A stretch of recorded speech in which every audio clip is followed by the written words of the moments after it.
Bandalarini sinash uchun o'lim va hayotni yaratgan Robbimizga hamd va sanolar bo'lsin.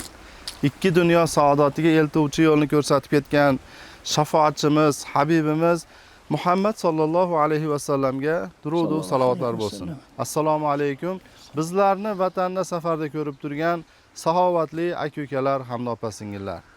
Azizlar, Jalolobod shahridagi Al-Hadiya fondi jamoasi juda katta xayrli ishga qo'l urishgan. Ya'ni ko'p farzandlik, boquvchisini yo'qotgan oilalarga uy qurib berishlik taraddudida turishibdi. Azizlar, to'liqroq ma'lumot uchun Al-Hadiya fondi jamoasidagi bir hoji akamiz bizni kutib olgan. Inshaalloh bularni gapga solib, inshaalloh to'liqroq ma'lumot olishlikka harakat qilamiz. Assalomu alaykum. Va alaykum assalom va rahmatullohi va barakatuh. Xush kelibsizlar. Qandaysizlar? Salomat, yaxshi keldinglarmi? Yaxshimisizlar, charchamayapsizlarmi? Alhamdulillah, xizmatida. Alhamdulillah, rahmat, alhamdulillah. Xush kelibsizlar. Xo'p, juda katta xayrli ishga qo'l urdi deb eshitdik. Hoji aka, shu qilinayotgan ishlar haqida bizga ham bir ma'lumot bersangiz, mana juda ko'p yaxshi insonlar Xudo xolasa bu ishga o'zini hissasini qo'shadi degan umiddamiz. Qanday quriladi, kimlarga quriladi? Shular haqida bir ma'lumot berib o'tsangiz, hoji aka. Alhamdulillah. Avvalo Allohim ham sanolar bo'lsin, payg'ambarimiz Muhammad Mustafa sallallohu alayhi vasallamga salovat salomlar bo'lsin.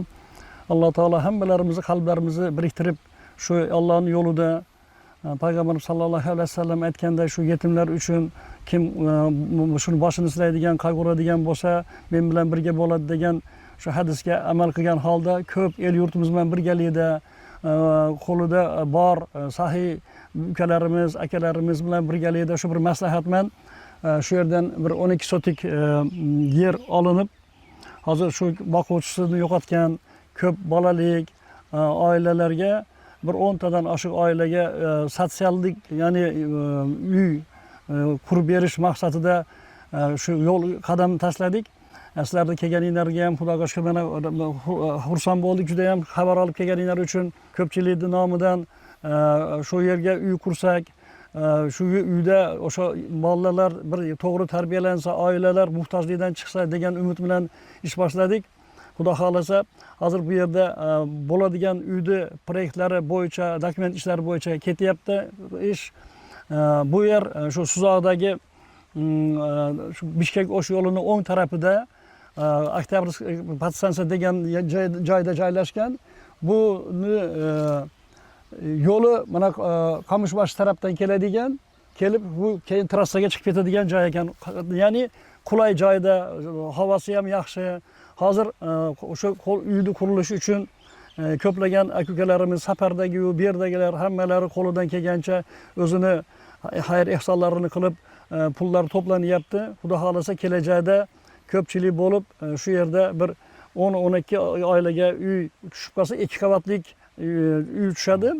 Ya'ni bu haligi sotsial uy deganimiz endi hamma muhtojliklar ichida bo'ladi, lekin shu bir kompaktni yashaydigan bir oilalar uchun uy solamiz degan niyatimiz bor, Xudo xolasa. Inshaalloh Alloh taolo o'zi xayrli qilsin. Amin. Biz ham shu bizni ko'rib turgan saxovatli aka-ukalarimizga, opa-singillarimizga inshaalloh bu sadaqa-i joriya bo'ladi, azizlar. Alhamdulillah. Men Allohning rahmatini istagan, Rasululloh sallallohu alayhi va sallam bilan mana shunday qo'shni bo'lishni xohlagan aka-ukalarimizga shu xayrli ishga o'zini hissasini qo'shishga chaqirib qolaman. Bunday tadbirlar, ya'ni bunday ish choralar har doim ham bo'lavermaydi. Ya'ni bu ishga o'zini hissasini qo'shgani shashilish kerak, azizlar. Xudo xolasa Alloh taolo bularga rizq qilib bergan bo'lsa, inshaalloh vaqti kelib bitib ketadi. Lekin biz shunga hissamizni qo'shib olishimiz kerak. Alloh taolo barchalarimizni qilgan ehsonlarimizni o'z dargohida qabul qilsin. Jannatda Rasululloh sallallohu alayhi va sallam bilan birga bo'lishlikni nasibi ro'zi aylasin. O'rnilarini ziyodasi bilan to'ldirib qo'ysin.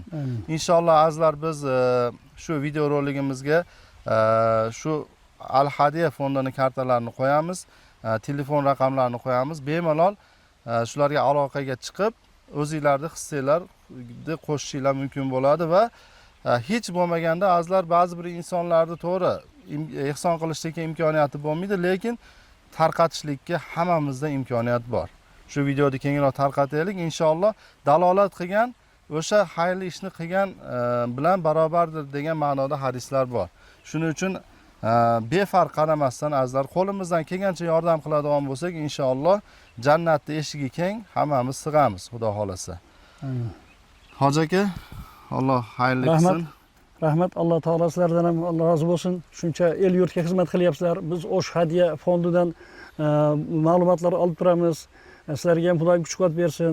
Qanchalagan oilalarga shunday bir muhtojliklarini yechishda Alloh taolo qodir qilgancha yordam qilyapsizlar. Alloh rozi bo'lsin. Salomat bo'linglar. Xush kelibsizlar. Agarda o'z tilagiman, istagiman, shu uyni qurilishiga yordam beraman deb joyini ko'raman deganlar bo'lsa, biz o'sha videoda adreslarini ham qo'yamiz, Xudo xolasa. Kelib o'zlari kelib, balkim stroy material bilan yordam beramiz deganlar bo'lishi mumkin.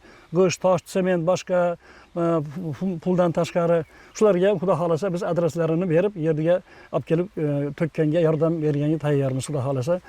Alloh hammamizdan rozi bo'lsin. Amin, amin. Bo'ldi. Azizlar, Alloh taolo barchamizni yaxshilik va taqvo yo'lida birlashtirsin. Shu yerda 10 dan oshiq boquvchisini yo'qotgan, kam ta'minlangan oilalarga uy quriladi inshaalloh. Shuni Alloh taolo qurilishligiga siz bilan bizni sababchi qilsin. Assalomu alaykum va rahmatullohi va barakatuh.